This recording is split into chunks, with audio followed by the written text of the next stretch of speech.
What's up, young world? It's your boy Cre'o, broadcasting live from LBC. Evacuated from New Orleans, out here doing my thing. About to drop this album, Seafood City.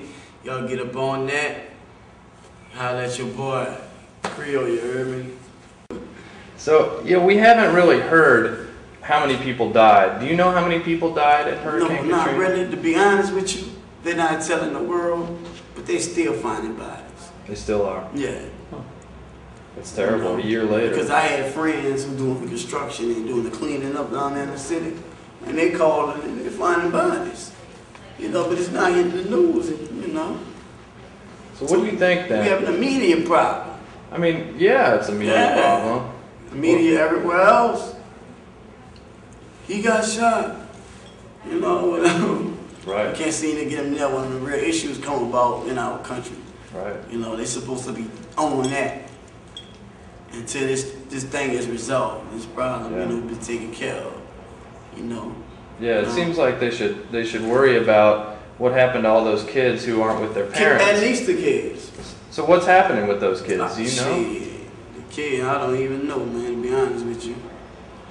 You know, and they're not even, you know, they're not letting us know. We need to hear more media in all these cities on Katrina, because we all around the country. So we need to know what's going on in New Orleans, what's happening in the political system about New Orleans, when you're planning on bringing the neighborhoods back, or what's going on. We just being shoved out of the situation, you know.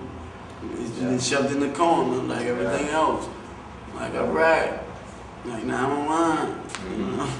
So where, have you met people, you met people in San Antonio, I'm sure, but have you met people in Long Beach or Los Angeles who are also evacuees from Katrina? No. Not many others? No, I haven't met anyone yet from New Orleans. That's how spread out everybody is. Huh? Yeah. Well, that's too bad. Well, one thing that did come out of it, I know you wrote a song about Katrina, at least one. Yeah. So it inspired you to say something about the crisis, right? Oh yeah. Well, after the hurricane, you know, and what I saw during the hurricane, you know, it's been an inspiration to me because it's kind of changed my way of even approaching the rap game. You feel me? I feel the foolish. It's time to stop the foolishness and use this music as a channel to bring the truth. You know, and really fight for our liberty, like in freedom, like for real. You know, it's all people, period. Because the thing that's coming on now ain't had nothing to do with color. This got something to do with rich and the poor. The poor people are gonna have a problem in the middle class in a minute. So we need to use this music, this media, this newspaper, t-shirt writings, whatever we can do to fight this beast that's trying to arrive in our country. Yeah, I agree. So, just to talk a little bit more about the rap, you changed the way you were thinking about things. Were you influenced by any particular rappers? I mean, before or after? Was there anybody who influenced you? Well, growing up, I kind of leaned to the rappers who really was speaking the real. Like, say, like Public Enemy, NWA, even though, you know, the world take that fuck the police is something bad, but shit, if you're doing wrong, you're gonna get exposed. The police beating people and shit, putting dope on them, so somebody had to say something. That's how I look at this music. And you gotta say it however you feel. Yeah. And NWA, Scarface, shit, I can name a gang of them. It's just keeping it real. You know, Ice-T. You know, really, I have an ear more to the older rap, like the big hip hop, you know, Pac on back then. Because it's kind of the new rap is more like, it's glamorizing, you know, the material, the diamonds, the cars. And you know, you really can't really learn nothing from that. All you can do is just bob your head to the beat. Right. You know. But shit. You know, Marvin Gaye, shit. I listen to all that old school shit, you know. So how would you describe your music then? But my music, I would describe my music as being rebel music. I don't do hip hop. I don't do gangster music. You know.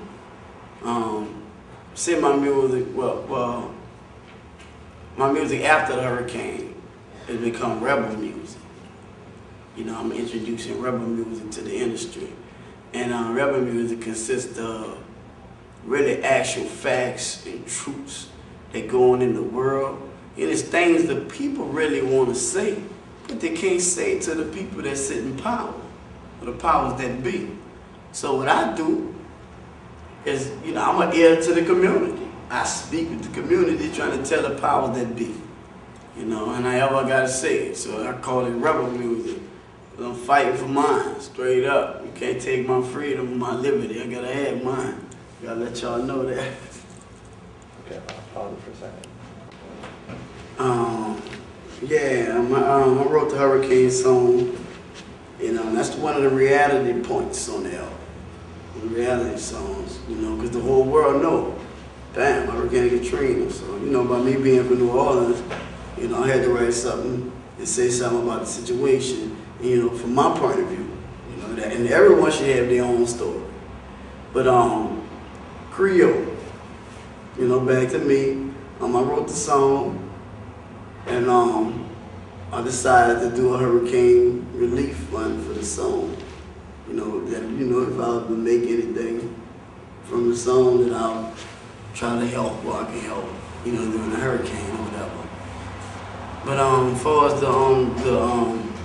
the thing with New Orleans in the music industry, New Orleans is the birthplace of jazz. You know, and I always used to wonder about, damn, if all this talent is sitting in New Orleans, you know, why is no one trying to bring this talent aboard around the world? Because New Orleans sits on, I mean, second line music, bounce music, from the old jazz to the new jazz. There's certain bounce rap, you know, there's different forms of music.